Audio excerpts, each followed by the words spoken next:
anything that's keeping me stuck right now, any chains that are around me are 100% self-imposed. There's nothing that I can dream that I can't do if I put in the work. If I believe in myself and I put in the sweat equity, I can accomplish anything. And I just had this moment right then and there. And immediately I was like, I'm getting back into shape. I'm going to do something to change the trajectory of my life. I'm not going to sit here in this sad, sappy, sorry moment of myself. I'm going to do something right now. I have 3 kids. I have a son at the time, he's 15 years old, who was looking to me for inspiration, for guidance during this tough time of his parents going through a divorce. I'm not going down like that.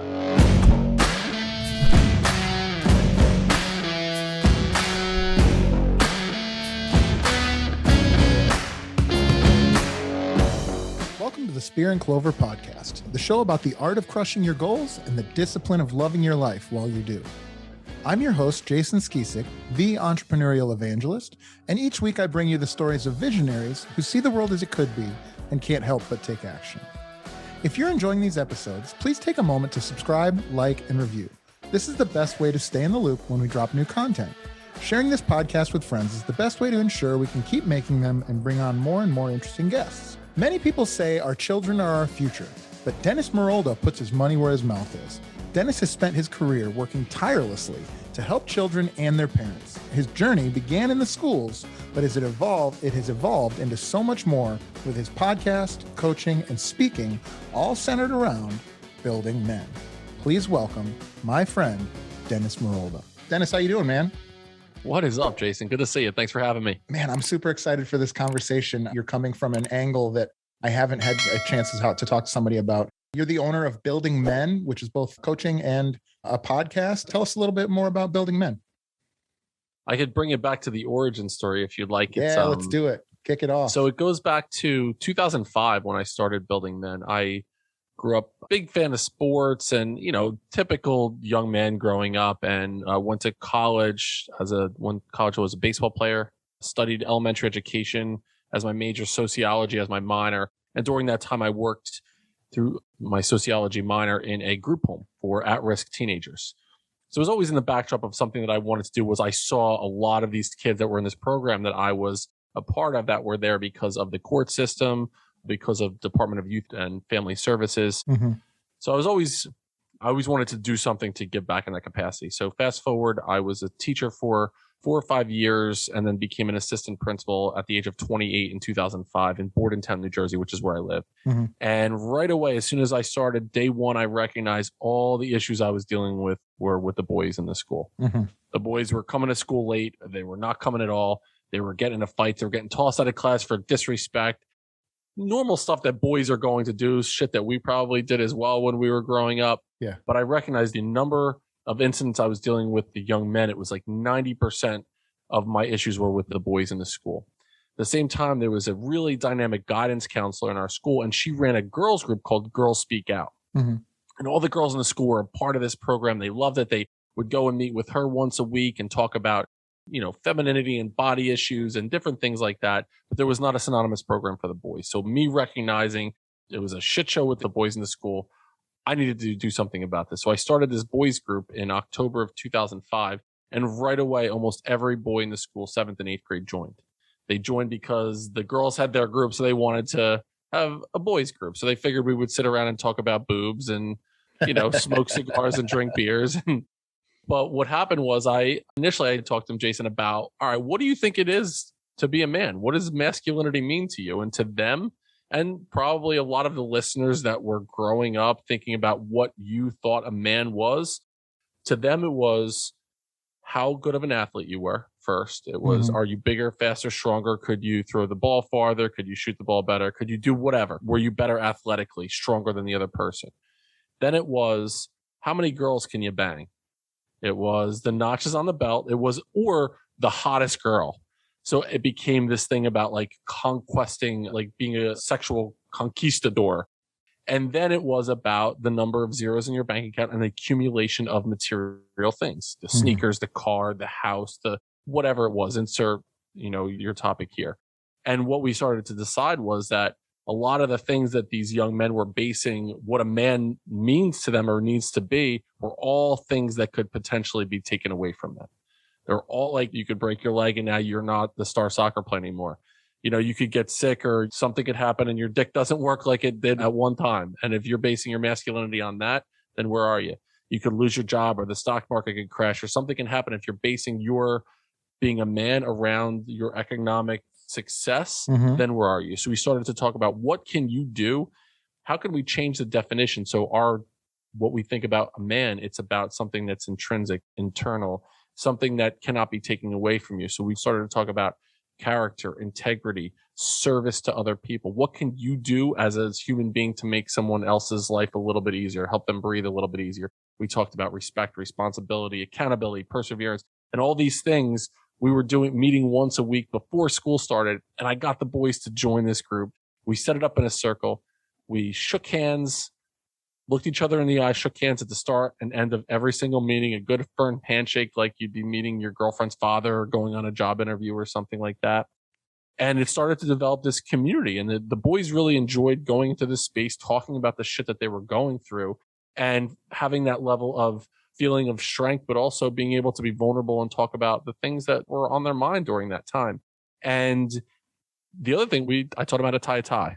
I taught him how to change a tire. I taught him how to jump a car. All things that I probably should not have been doing as a middle school assistant principal. Shit, if the Board of Education knew that I had 10 boys outside changing my tire, I likely would have gotten fired, right? These are not things that I should have been doing. Right. But what it was a lot of these kids didn't have a father figure in their life. So they didn't have, or it was a very weak masculine figure in their life. So I definitely served that role, but there was a strength in the community. And the cool thing was, Jason, after tracking the data, our suspension rate after 1 year dropped 400% after this program. It was remarkable. And it was just something that I said, there's something to this, and I'm going to do something big with this. And so for me, what I did was I said, I wrote it in the someday pile and I put it up on the shelf for many years. But that was the origin story to Building Men. That's where it all began. Wow, that's so fascinating. And first of all, kudos to you, because this is like a pretty unique thing. And you took it on at a time, 28, man. 28. If you're listening to this and you're older than 28 and you remember being 28, you were probably as much of an asshole as I am or was when I was 28. And so for you to kind of have that insight and take the initiative to do this is pretty interesting. So take me back before that. How do you become a assistant, or was it vice principal or assistant principal by the age of 28? And I assume are you married? Are you unmarried? Do you have kids at this time? So when I started as an assistant principal, I was 28. I was married for, maybe 2 years. Okay. My son was, when I first got hired, he was 4 months old. Okay. So you just turned 17. Yeah. And so what was the driving force behind all of this? Did you grow up knowing that you wanted to be a teacher? Did you grow up was there mentorship at an early age that maybe inspired you? At what point did you kind of know this was going to be a path for you generally? And it's interesting with what I'm doing now. I was Central Jersey, big Yankee Giants, Knicks, Rangers fan. Loved watching. My guy growing up was Don Mattingly on the Yankees, number 23 first baseman, hitman. I love Mattingly. And I was glued to the TV whenever the Yankees were on, watching Phil Rizzuto call the games. And I always wanted to be a sports broadcaster. It was something I grew up enamored with. And then I decided, once I graduated from high school, started in college, I went down a business route. So I was doing, my major was business management. I was taking marketing, accounting classes, and it didn't hit for me at the time. It wasn't something that I was passionate about. Also, I have 3 siblings. I have a brother, 2 sisters and a brother. My youngest sibling is my brother, Anthony, who's actually my co-host on the podcast. He's 14 years younger than me. Wow. So I'm 45, Anthony's 31. When he was born, I was in 8th grade. And so I had this interesting role. My father was very involved in my life in positive and negative ways.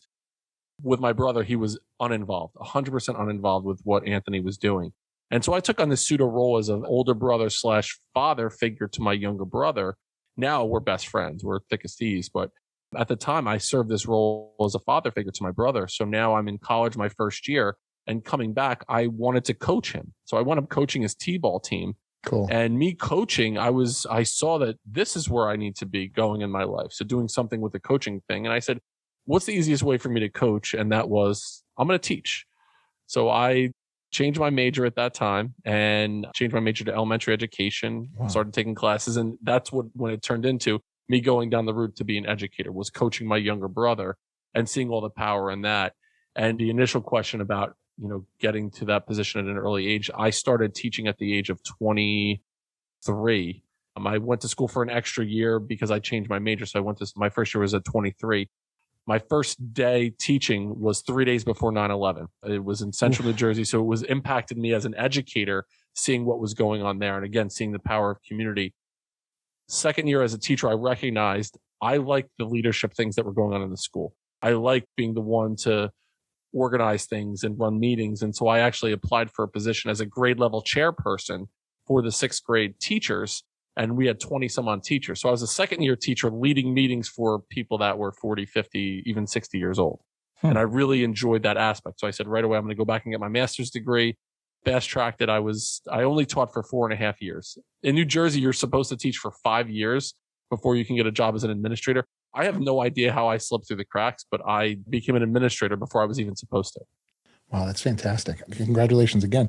So what is it that you think, because I think I've had conversations with multiple people that kind of wear this hat as coach, mentor, leader. That's something that kind of comes up often on this show. And I have this interest because I've always been a coach. I've some leadership and some coaching and obviously managed teams and things like that. I think a lot about what it is that drives me in that relationship. Like, what is it that I feel good about by impacting somebody when I'm coaching them in a fitness sense? What is it that makes me feel good about teaching somebody a new skill or guiding them to become better at their role within our company or whatever that may be? Have you given that much thought? Like, because at such a young age for you to be inspired to do that, I think there must have been a pretty strong force pulling you. Sounds like your brother was kind of the instigation of that. What is it that makes you feel better about mentoring these young men? I think there was a push and a pull there, Jason. I think part of it was growing up in a family where my relationship with my father was always very strained. It was always a challenging relationship. I had a couple of really significant traumatic instances with my father growing up, but he was very involved in my athletic career, but only my athletic career. So he would coach my teams. He would take me for batting practice before every single game. He would take me to the park to shoot around before a basketball game. But God forbid I didn't strike out 12 kids or go 3 for 4. Yeah. The ride home was hell. Yeah. It was absolute hell. I could still go back and remember if, say, I struck out twice up at bat, I left a runner at second base or missed a sign or something like that. The verbal beating that I would take on the way home from the game would make me like nauseous. And so there was always a level of negativity associated with coaching when my father was my coach. And something where even now when I talk to parents about coaching their kids, I say, listen, talk to them beforehand and say, listen, after the game is over, we're not going to talk about the game at all. Unless you want to talk about it. And with my own kids, they all play sports. I'm like, at the end of the game, if you want to talk about the game, you bring it up. Otherwise, I'm going to talk about whatever. We'll talk about the NBA game that's on tomorrow night, or we'll talk about what we're having for dinner. But we're not going to talk about the sport. For me, it was as soon as I got into the car, I would already start to cry knowing what was coming my way. So I had that really negative impact of coaching from my father. And I also had a coach that really believed in me. I had a coach my senior year playing baseball that I was ready to give up on the sport. I had a really good sophomore season, a really, really bad junior season, which is when I discovered alcohol and girls and, and then that became more of my interest. And I almost gave up playing baseball. And I was a pretty talented baseball player. And he believed in me. He carried a level of belief in me until I was able to carry it in myself. And that to me changed the trajectory of my life, was this one man who believed in me when I wasn't believing in myself. So I saw the power of the negative power of coaching. And I also saw the positive power of coaching. And I thought when I got into it, this is something, if I can do something to carry the belief in another person until they're strong enough or have that belief to carry it for themselves, I need to be doing it. It's my responsibility to the human race. Gosh, and I can't imagine there's such a long tail in mentorship and coaching. The more that you've been able to do this, I can't even imagine, the impact that directly you're having on so many people, and then the impact that they're having by leading by your example, right? I see that in so many ways, and I just admire that in anybody that I see it in, regardless. So it sounds to me, if I had to guess, like you're not an entrepreneur who's taken on this mission. It sounds like you were on a mission and entrepreneurship sort of found you. Is that a safe way to say it? Absolutely. It was ready, fire, aim. Yeah. So tell me more about how you ended up being an entrepreneur instead of just staying within the school system. Right. It's an interesting story. So I told you, had this idea about building men, and I thought there's something that needs to happen on a bigger level with this. I thought it was going to be a book. And the whole time I thought, I'll write a book about this. It's something that I could absolutely do as a principal. Again, put it up on the shelf for a while. Now I ran Building Men as a principal for more than a decade in 3 different middle schools where I held leadership positions. And I saw the enormous impact. It's funny, at the gym this morning, I ran into 2 guys who were 29 years old who came up to me, shook my hand. Mr. Morolda, it's so good to see you. We're getting up early. We're going to the gym. And these are kids that I had them in my Building Men group when they were 13 years old or 14 years old. So to still have that connection is really powerful and special to me.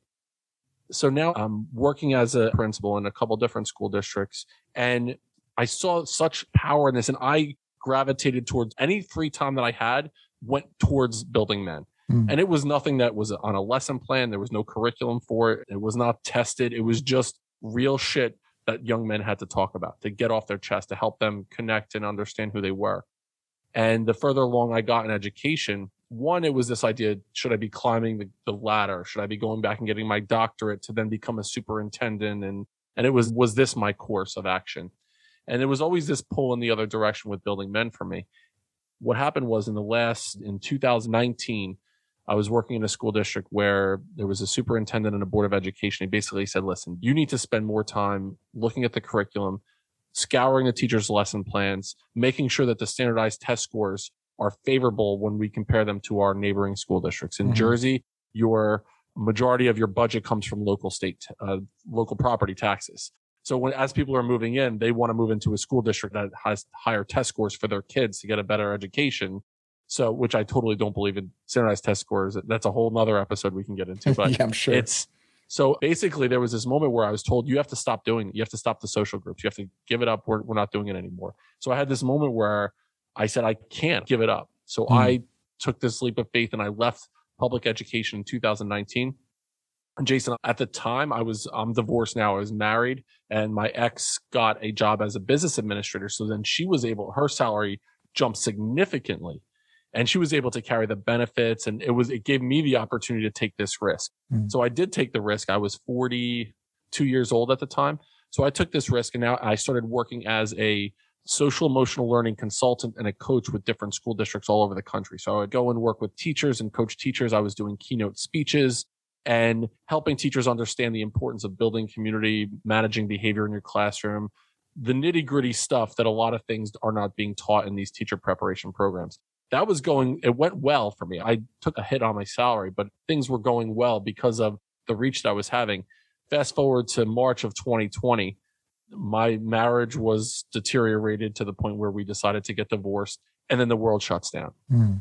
So I went from making a good 6-figure salary, very safe, pension around the corner, benefits, married, to now I'm divorced, making zero. I went from making that to I had nothing. I pretty much had nothing in the middle of a divorce with 3 kids. My kids now are 17, 14, and 11. It scared the shit out of me. And I had basically a breakdown. I went through a significant depression and not knowing what was next for me. At the time, I couldn't get back into education because schools had shut down. I couldn't go in as this consultant coach because they weren't having any professional development for their teachers. So I had this moment where I didn't know what was next for me. And I went through significant depression during that time. I didn't know what's next for me now. There's 2 moments that you just described that I think are really interesting to me, and I think would be really interesting with a little context for the listener. And that is, everyone either listening to this show who is getting ready to start a business, has thought about starting a business, is on some sort of mission, or is already down the path, is going through or has gone through, whether it's imposter syndrome or when you talk about being 28, having a 4-month-old son and finding curriculum to build men, having not had a strong, if you told me, hey, my father was, decorated war veteran, he was the best guy ever, and he mentored people for you. That's not the story I'm hearing. So I guess the quotes would be, where did you get off? How did you overcome that imposter syndrome or whatever you would call it when you were young? And then again, kind of the same question again, when things kind of hit the fan in 2020. So I guess the question would be, in that moment of uncertainty when you started the business, where did you find the light to keep walking towards? And then again, in that moment of, let's call it chaos, where did you find the strength to keep going? So when I first started the Building Men program, it wasn't a business. It was more just the social group back in 2005. Sure. For me, I did a lot of reading. So I was a student of bright individuals, of inspiring individuals. And I had a couple mentors in my life. When I started as an assistant principal, there was a man who mentored me who was a principal himself for over 30 years.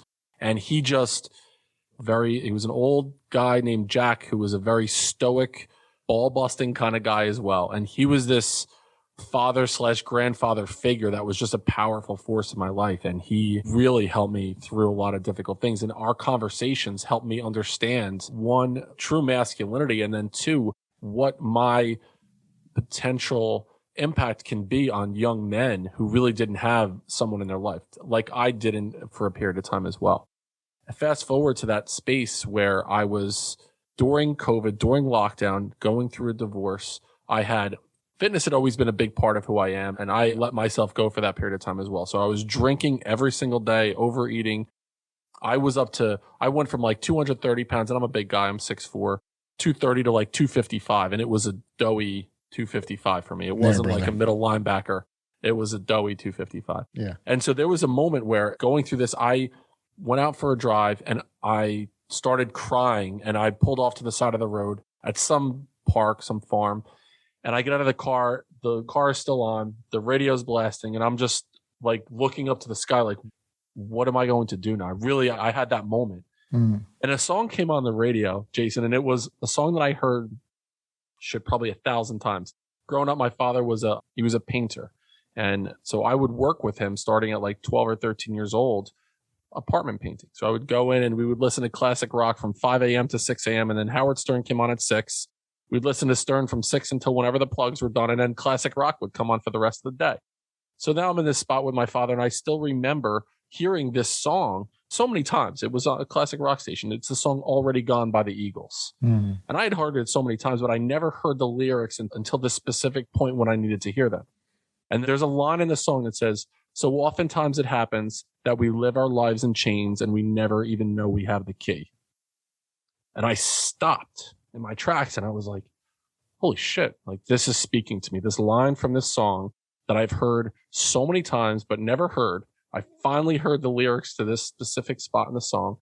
And I said, that's me. Like anything that's keeping me stuck right now, any chains that are around me are 100% self-imposed. There's nothing that I can dream that I can't do if I put in the work. If I believe in myself and I put in the sweat equity, I can accomplish anything. And I just had this moment right then and there. And immediately I was like, I'm getting back into shape. I'm going to do something to change the trajectory of my life. I'm not going to sit here in this sad, sappy, sorry moment of myself. I'm going to do something right now. I have 3 kids. I have a son at the time, he's 15 years old, who was looking to me for inspiration, for guidance during this tough time of his parents going through a divorce. I'm not going down like that. So I did this online boot camp. I went up over the course of 4 months. I dropped 40 pounds. I went from 255 to 215. Like it was just these daily habits that I was doing. And I had this moment. I said, I'm going to pull Building Men out because this is going to be my mission. This is going to be what I'm going to stake my flag in the ground and say, this is what I'm about moving forward. At that time, I didn't know what the business was going to be. I really had no idea. I just said, but this is what it is. The mission is there. I will figure out everything else around it. And for me, the first thing was to start a podcast. I said, I have a lot to say. I have a lot of things that I want to get out. How can I do it? Writing a book is going to take too long right now. I'm going to start a podcast. And for me, the podcast was Ready, Fire, Aim. I had no idea what I was doing. No clue whatsoever how to do any. I wasn't even on social media until this time. I had no experience, exposure. And I decided I'm going to teach myself how to do it. So goddamn it, I taught myself how to start a podcast. My goal was by Independence Day of 2020, I would have out my first episode. And I released the first episode on July 1st, 2020. So it was called The Decision. And going back and listening to the episode now, the first, 20 or 30 episodes, it was pretty much me talking to me about things I needed to hear. Yeah. I was saying them like I'm talking to kids that are experiencing some challenge in their life. They needed to persevere. But I was really talking to myself about reframing failure, about fear, about resiliency, about the pillars of masculinity, about relationships, about accountability. I was talking to myself about all these things for the first 20 or 30 episodes or so. And now when I look back, one, when you listen back to the podcast when it first started, there's this moment of like, there were a couple times that I recorded a podcast episode from 13 different locations over the last almost 2 years. One of them being a closet, I kid you not, inside of a closet. There was one episode, Jason, where, and again, I have no training in audio, visual, anything. I just started it and I said, we're going to figure this out. I was recording an episode in my old house and it was in a sunroom, and there was a cricket in the sunroom. And I didn't hear it because I had headphones on. But when I released it and I listened back, I was like, holy shit, there was a cricket in the room. So the next episode, I was like, all right, let me call out the cricket in the room here. Let me talk about that.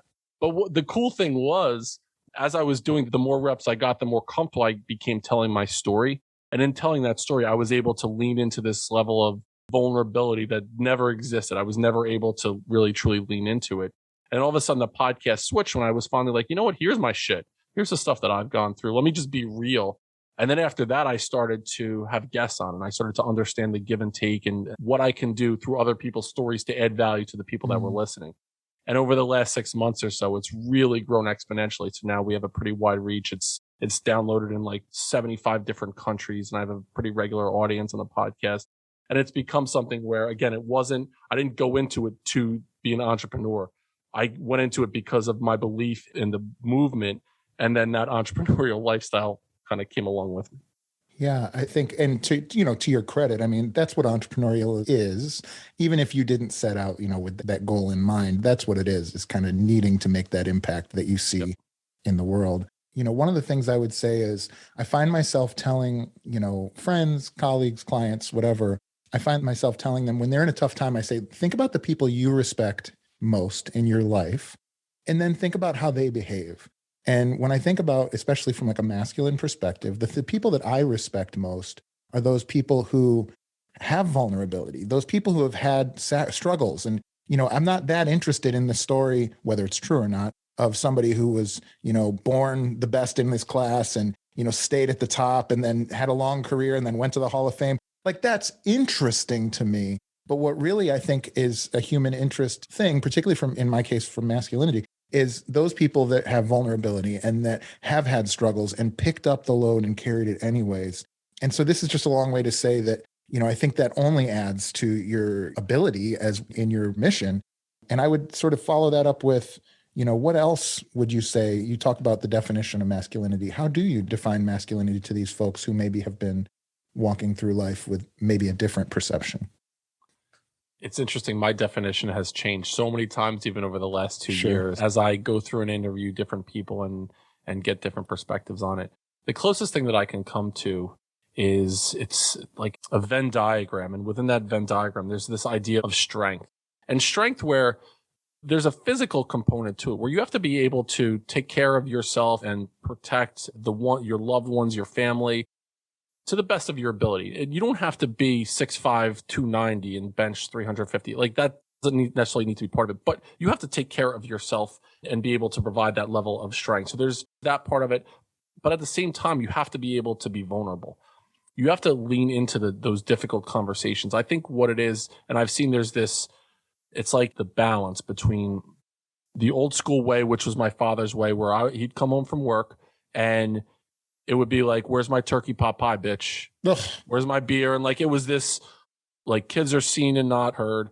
I need shut up and sit down. Like, there was this fear factor that went along with it. What happened was there was a ton of issues that my father never dealt with, that a lot of men don't deal with, that are resting there, that they just cover up with trying to buffer those things. All the way on the other side is this, while you need to be vulnerable, it can't be so vulnerable to where you have no backbone. So there's the balance between the spine and the heart has to exist, where you can't, I see there's so many men now that I'm working with, even that I'm trying to help them through this, that it's happy wife, happy life. What can I do to, like walking around trailing your wife, carrying her purse with a little fucking dog in it with a purple sweater. Like, that's what I see as well. So it can't be either one of those things. There has to be this balance where you're strong, you can take care of yourself, you can take care of your family, you can stand in that masculine frame, but also you can be vulnerable enough to say, I'm not okay right now. Here's the shit that I'm going through. I need some support in this way, and be able to lean on some people. And then I believe the other thing is like doing something to teach, to mentor, and to leave a legacy behind you. So when I think of like true men, like You're strong, you're vulnerable, and you're doing something positive for the world that can leave a legacy, again, to help another human being breathe a little bit easier because you were here on this planet. Today's show is brought to you by High Level CRM. High Level is an all-in-one platform designed to help entrepreneurs grow their businesses without the need for multiple softwares or an IT team. Not only does their easy-to-use software allow you to track and manage your leads throughout each phase of the relationship, but it also allows you to build funnels, track stats, and more. Guys, I sat down and added up the cost of software I was able to replace with just one app, and it was over $1,000 per month. Because this is an all-in-one application, I also save a ton of headaches connecting apps and building automations, and the team at Go High Level does a great job of getting you started quickly and easily when you sign on. I cannot more highly recommend these guys. Right now, Spear and Clover listeners get a free 14-day trial of High Level CRM for themselves. Click the link in our show notes to support the show and get started on your free 14-day trial today. I'm super excited that today's show is brought to you by the Global School of Entrepreneurship. Most practicing entrepreneurs cannot take 2 years away from their growing business to attend a full-time campus-based program or spend every weekend away from family and business for a couple of years. Finally, there's an accredited program specifically designed for you to work on and grow your business while completing your MBA. The GSE MBA complements the needs and schedules of someone actively engaged in an entrepreneurial venture while still covering the accredited curriculum expected from any MBA program. The Global School of Entrepreneurship offers a unique offering called the Mastermind to MBA program. It consists of 10 students who work together in a forum-style cohort and meet every other week for a year. The GSE MBA helps you develop skills in critical thinking and strategic planning. Students also develop competencies in leadership, decision-making, and communication with both employees as well as the important stakeholders in your business. You will be exposed to world-class academics and fascinating guest lecturers. You'll work on your business while working in your business. Students are guided by real-world entrepreneurs with decades of experience starting and scaling businesses just like yours. Best of all, I'm beyond proud to announce that the Global School of Entrepreneurship has agreed to offer one Spear and Clover listener a scholarship to join an upcoming Mastermind to MBA cohort. They are looking for someone just like you to bring a unique perspective to the program, and they are accepting applications right now. To learn more and to apply, simply go to www.gse.mba/spear. That's www.gse.mba/spear. Don't miss this opportunity to level yourself up and surround yourself with other like-minded entrepreneurs just like you. Once again, to apply for the GSE MBA Spear and Clover Scholarship, simply visit www.gse.mba/spear. That's www.gse.mba/spear. Today's show is brought to you by Scaling with Media. I mean, literally, like if it weren't for the folks at Scaling with Media, you would not be getting this. Scaling with Media is a truly revolutionary company for any entrepreneur who wants to reach a larger audience without taking on the years of experience necessary to master the required skills. These guys do it all. From helping you develop your creative plan to editing, sourcing content, copywriting, ads management, and way more. Whether you're looking to launch a YouTube channel or podcast, or you just want to scale your business out to more eyeballs, these guys are the absolute best one-stop shop. But that's not all. Right now, Spear and Clover listeners who sign up for their brand launch package will receive a free professional grade studio kit that I'm actually recording right now on. The studio kit includes a professional microphone, stand, lighting, and headphones, and is worth well over $500. Take action now by going to scalingwithmedia.com/spear and claim your free studio kit. Again, that's scalingwithmedia.com/spear, scalingwithmedia.com/spear. Now back to the show. That's a great definition. I think, you're just listening to you talk. I think of Jordan Peterson talking about, don't be weak, be strong and capable. You hear this idea of sort of the warrior poet male, or our mutual friend Angelo Cisco talks about alpha hippie, and all of those things, resonate for me. And I think that our generation, it's kind of become polarized where it's like, it feels like some people have become way worse, but there is this vein. And I meet tons of people in the things that I'm doing, whether it's jujitsu or entrepreneurship or podcasting, that are in this vein that you're talking about, of sort of this like I think it kind of comes down to the truth. It's like the truth is if I train, then I can handle myself physically, lifting, fighting, whatever. If I listen to my partner, then I can find the truth in whatever needs to be done and balance a relationship. If I listen to those people around me, I can seek and find the truth without necessarily having to be weak or without necessarily having to be a brutish, ogre, right? And I think that having you out there, having people like you out there sort of guiding the way for that is really beneficial. And I would add, I think it's so cool. I saw it this morning. It was a jujitsu class, and there's a guy that I've only met twice, and he's a big, strong guy, and he's just so nice. And he's taking time to mentor myself and another one of the bigger fellas in the class, right? And he's like, yeah, for bigger fellas, whatever, it doesn't matter. He was helping us with some stuff. He's mentoring somebody below him. He could be a construction worker. He could be a poor person. It doesn't matter. He's taking the opportunity to shine a light on the truth for the next generation behind him. And I think I commend you for doing the same. I love that. And thank you for sharing that with me. And I do believe that we need three men in our lives. As men, we need three men in our lives. We need that mentor. We need the man that we're looking up to that's a step or two ahead of us. Doesn't necessarily have to be an age or stature, but something that we aspire to be. So we're looking up to them in some capacity. We need the guys that are in the trenches with us. We need the guys that are going through the shit. They're in the same thing where we could be like, listen, man, I'm going through this right now. I know you're going through this as well. What can we do to support each other here? And then we also need the role of the mentee, someone that we could reach back and grab onto their hand and help them come up to where we are right now. So if there's this constant level of you're leveling up, you're with people on the same level, and you're helping another man level up, that's the sweet spot right there. That's where the gold exists, right in that spot. Yeah, I couldn't agree more. Did you ever consider making this a not-for-profit? It is something that I definitely considered. I'm in the infancy stages of this. And this is an interesting, I don't know if we talked about this the last time. When I first started up the podcast was in July of 2020. And at the time when I started up the podcast, it was just the podcast. It wasn't really even a business yet. And what I started to do was try to find other ways to get back into schools as a coach, as a consultant. I actually got hired by an organization that did work around the country. So I was hired by them as an employee as I was running this Building Men podcast. And so fast forward about a year, this was going on. And that's where I was paying the majority of my bills. I was still getting some coaching clients through Building Men, but that was the majority of the money that I was making. I talked very honestly, brutally honestly about education on the podcast, my experience in education, things that we're doing well, things that need to be changed moving forward. And this group that I was working with found the podcast, and they basically said, listen, one thing is you need to stop talking about education in a disparaging way. You work for us. You're representing what we're doing. And if you're saying that schools are fucked up in this way, it can't happen. And you need to stop cursing as much. You need to stop cursing so much on your podcast. You're dropping the F-bomb way too frequently. And I use it as a nice emphasis. Sure. It's like the cherry on top. Yeah, that's when I use cursing on the podcast. But I basically said at that time, no, I'm not going to change. I'm not going to change what I'm doing with the podcast. I'm going to speak my truth, talk about what I believe in, and fuck it, I'm going to say the F word if I want to. And so they let me go. And at that point, I was like, all right, again, I had to have this shift. Now is I'm going to go full in on Building Men.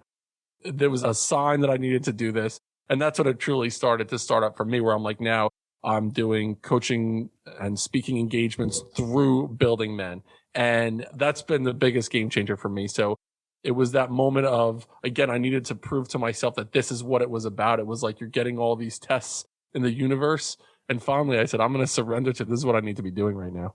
Yeah. I can't imagine just even thinking about what you've tried to go through in that bureaucratic sort of world gives me the heebie-jeebies, man. Like that, I've been in the Army, I've worked in banks, that type of stuff really just makes my skin crawl. So that's how I know I'm kind of on the right path over here. So I definitely can identify with that. Where does this go for you? What is the vision for Building Men? 10 years from now, you've achieved everything that you set out to do. What is the impact that you want to make, on a scale perspective? It's interesting. What I believe in this backwards design approach where it's not I'm not going to go the minutia of the daily things. For building men, it was where do I see it ending up? And then what's the path that I need to take to get to that end point? And for me, there will be big events, building men events, where I will have keynote speakers, one being me, but have people that I've interacted with, that I've had on the podcast, that will come and do a gigantic event, have breakout sessions, and then retreats along with this as well. So retreats for men, retreats for young men, and retreats for fathers and sons, having these experiential type things where we can create rites of passage. I know this wasn't part of the question, but for young men in society today, we do not have experiential rites of passage for many young men. Back in the tribal days, the boys were taken from their moms. They were brought out into the wilderness with the men of the tribe of the village, and they had to go through ceremonial type things.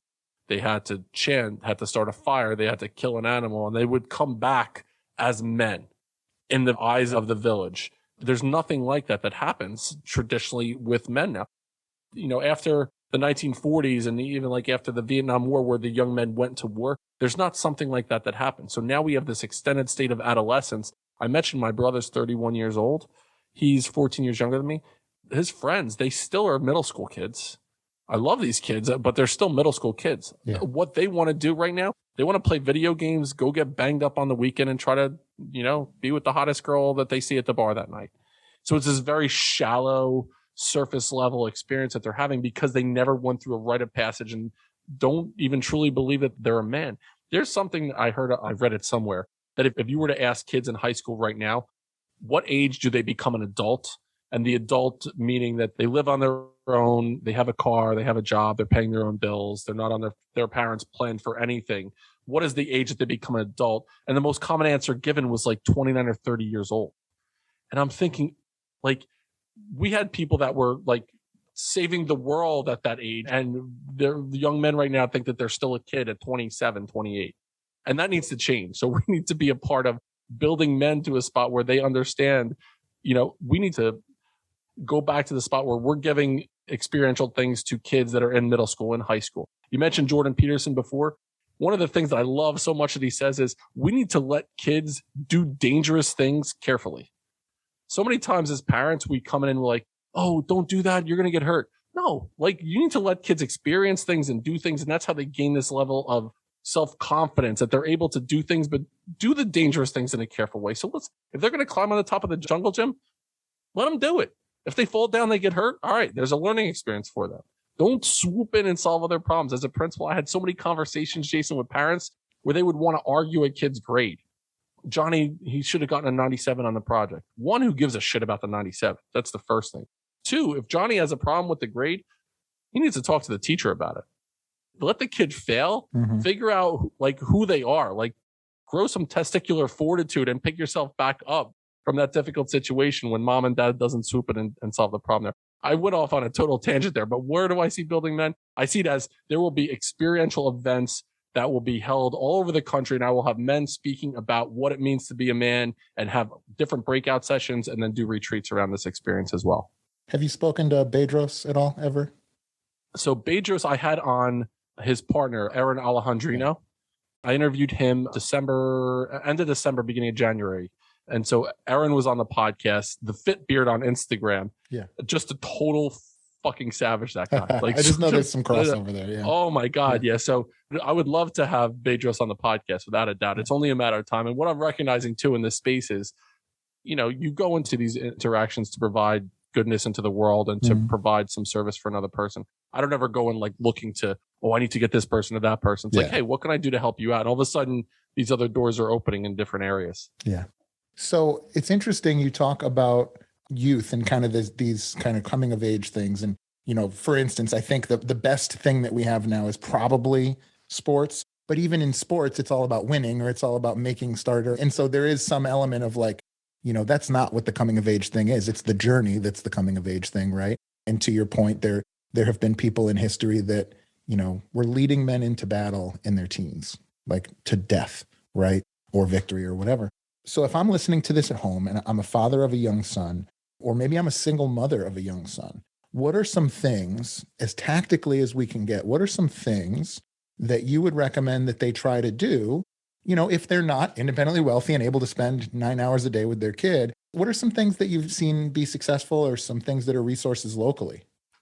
For the kids to be Yeah, able to, like, if as I'm a rites of parent. passage. Yeah, if I'm a parent, what can I be doing? Is it jujitsu? Am I taking them to Boy Scouts? What are some things that you recommend that we do? So a couple things. One, to be really cognizant of their relationship with technology and their phone. The phone has become an extension of, it's like an appendage to a kid. Like if you were like, think about your own personal space bubble. If somebody comes and stands right next to you and they put their nose on your cheek, you're ready to knock them in the face, right? You're ready to knock. If I take a kid's phone, it's like I just put my hand on their, like that. That's how the phone has become. So it's reimagining their relationship with technology. It's become like a real issue with kids right now, and even my own kids. And I know, like, that's one of the things that I battle with my kids all the time is just technology. Understanding it's part of growing up, having, technology, but to cut down the amount of time that they're using technology.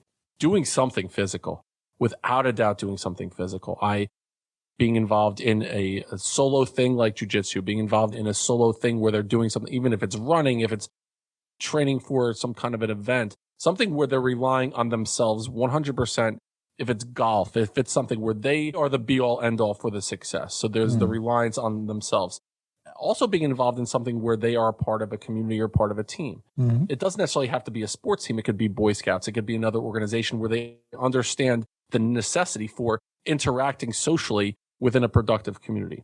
So, take away the phone as much as possible, have them involved in something individual, something team-based. I also think, like, teaching kids how to get their feelings out, their emotions out by journaling or by writing. I work so, like, one of the things, the way that when I coach people, I talk a lot about stories with people. We have all these negative stories that we tell ourselves over years and years and years. And a lot of times those stories just rattle around in our brain so frequently. We have 60,000 thoughts a day. 90% of those thoughts are repetitive, and 90% of those repetitive thoughts are negative. So when these negative thoughts are always going around in our brain, we don't ever get them out. So what I would tell parents is have your kids just write down the shit every single night, what they're thinking about, and then read it out to themselves. There's real power in reading that shit out. And you start to realize that a lot of these things are repetitive. And then I also am such a believer in daily affirmations, like positive things that kids can say to themselves. When I go into a school to do an assembly, I show this video, and the video is the guy that did the study his name was Daniel Simmons, and it goes back. It's like a famous thing. You can look it up on YouTube. It's called the monkey business illusion. And basically what it is there's two teams of individuals. One team is wearing white shirts. One team is wearing black shirts. And I tell the kids, I'm like, all right, what I want you to do is I want you to focus on the kids wearing white and count how many times they pass the basketball back and forth to one another. And so they're looking at the kids passing the basketball back and forth. And it's a 30-second video clip. And at the end, I say, okay, if you think, raise your hand or whatever. And we figure out there were 16 passes back and forth. And I said, did you notice anything strange that happened there? And about half the kids raised their hand. And I said, did you notice two strange things that happened? And no one has their hands up. And I said, anybody notice three strange things that happened? And absolutely no one has their hand up. So what happens is in the middle, a gorilla walks in. A gorilla walks in and beats his chest and then walks out. Behind them, there's a red curtain. The red curtain changes color from red to yellow, and a player on the black team leaves. And I talk to the kids and I say, why didn't we notice the gorilla? Why didn't we notice the curtain changing? And why didn't we notice the player on the black team leaving? And they said, well, because you told us to look for the white team passing the basketball back and forth to each other. I said, right. I said, if I told you to look for the gorilla, would we all have seen it? Yep. If I told you to look at the curtain, would you have seen it change color? Yep, absolutely. So I said, same thing happens in our mind. If you're constantly looking for the negative things that are going on in your mind, God damn it, you're going to find them every single time. But if you're looking for the positive things, if you're telling yourself, I'm strong, I'm beautiful, I'm confident, I'm courageous, I'm smart, fill in the blank there, you will find ways to confirm that and see that as well.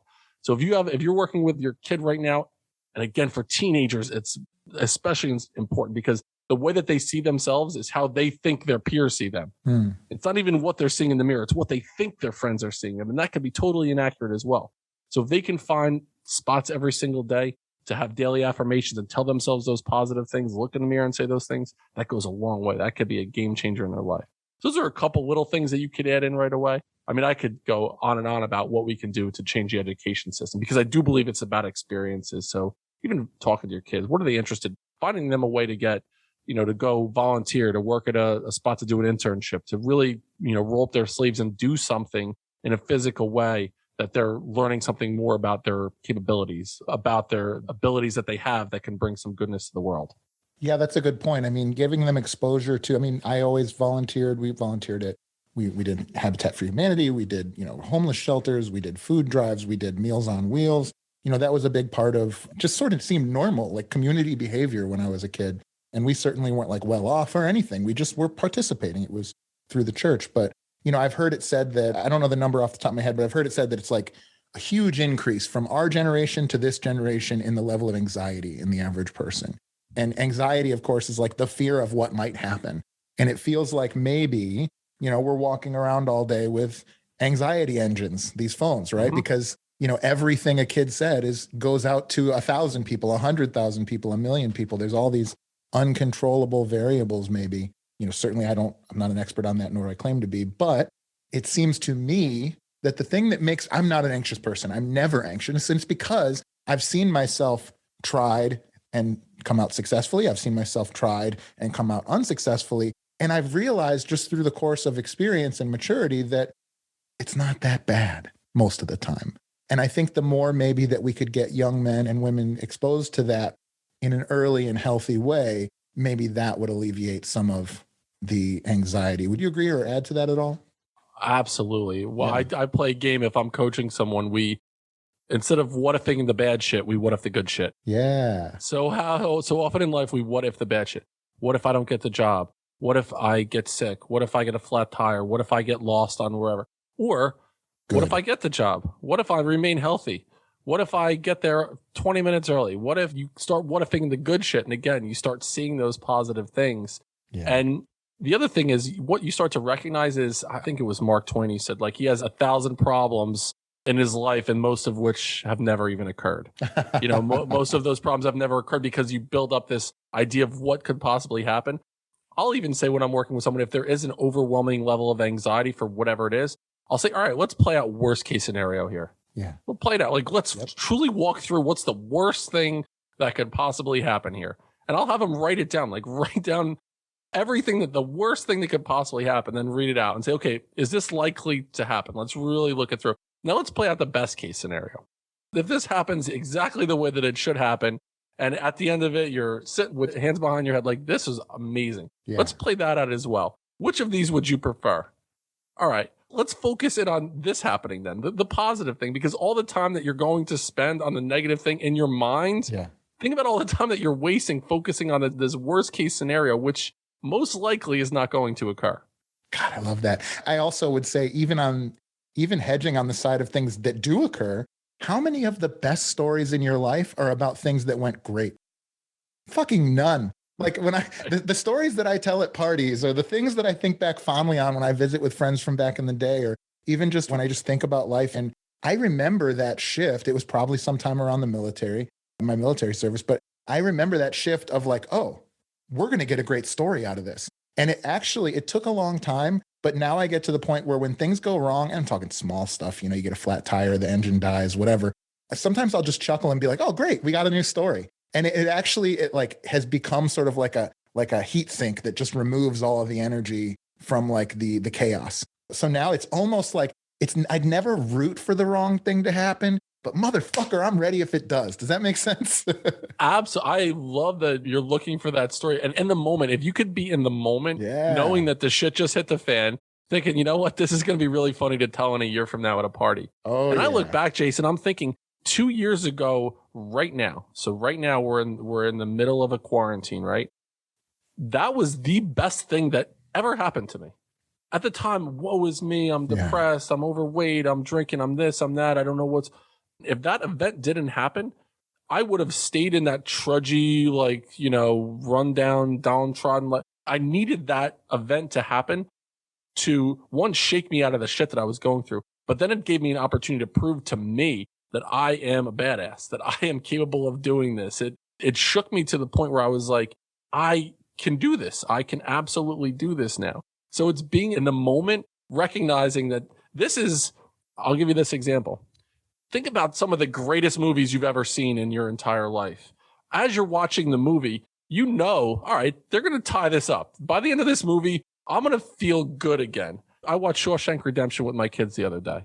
You know, Brooks hangs himself and my daughter gets so upset. I'm like, we'll tie this back around in the end. You'll see like something positive will come from this. Yeah. As human beings, though, as we're going through the shit, we don't recognize that the story that when we get to the end of the movie, it's going to be a positive story. Yeah. We're going to get to it and we're going to be able to look back and say, damn, that was a fucking journey. It was a roller coaster. That was a great fucking movie that I just saw right there. Yeah. I'll take 7 out of the equation. That movie was fucked up. I mean, the movie 7 with Morgan Freeman, Brad Pitt, Gwyneth Paltrow, there was no happy ending at the end of that movie. I like Most 7. movies, though, we get to this conclusion where, it's a feel-good story at the end. And that's what I look at my journey on. It's a movie, the Building Men movie is going to come to this conclusion at the end, like, damn, that every part of that story was absolutely worth it. Yeah. I like 7. I hear you, though. Uncut Gems was that one for me, where it's like he just keeps getting worse. Like the character arc is he starts the worst person I've ever seen on TV and becomes the even worse throughout. It's like, okay, great. Somehow he stumbles through and doesn't die. Maybe he does. I don't remember. Listen, there's 2 questions that I ask everybody that comes on the show, and I'd like to ask you them now. Are you ready? Sure thing.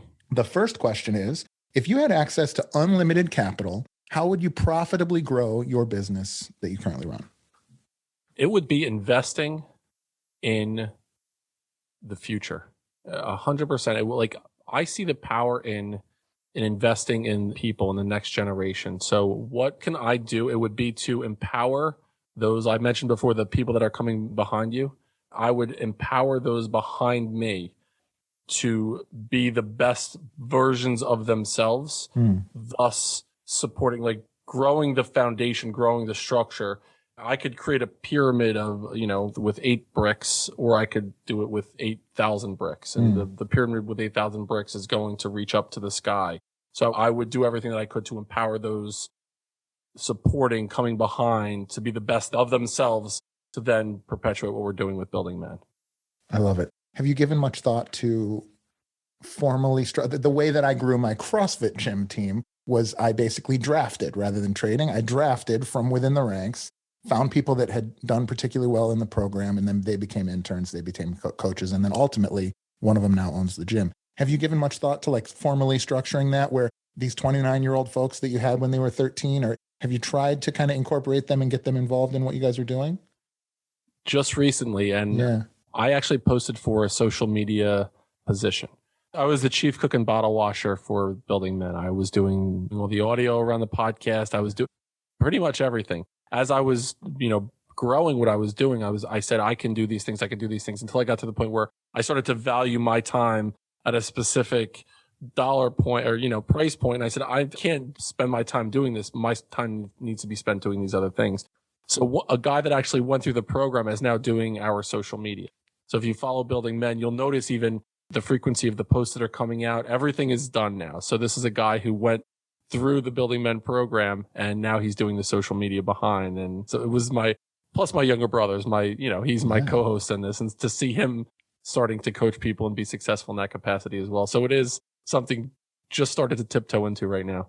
Love it, man. That's really great. I'm sure that'll be a successful thing for you. Those will be your best employees, right? The second question that I ask the guests that come on this show are, if you couldn't do the business that you do now or the things that you're doing currently, and you had to start something new tomorrow, what do you think that might be? Oh, I love these questions. Thank you. Something new tomorrow. It wouldn't be related to Building Men at all. If it was something brand new tomorrow, I would love to. I'm a huge baseball fan, and I'm on a journey to see every single baseball stadium. I've seen 22 stadiums, and now they're building new stadiums, so I have to add another onto the list. I would create some travel company around seeing an experiential thing to be able to see all of the baseball stadiums. So do them geographic in nature. So we'll do a California trip and we'll see San Diego, San Francisco, both in LA, and we'll do that. And then we'll go up, we'll see all the stadiums in Texas and drive to St. Louis and Kansas City, like to do some type of experiential thing. And then other historical things that are going on in those areas as well. So it's, again, totally off of the Building Men idea, but I would absolutely love to do that. When I retired, when I was teaching it as a principal, I said, when I retire, I'm going to go work at a minor league baseball stadium and be an usher. I want to be the old guy who's yelling at the kids to sit down in the front row. Like that would be what I wanted to do. Yeah. So I can go watch baseball for free.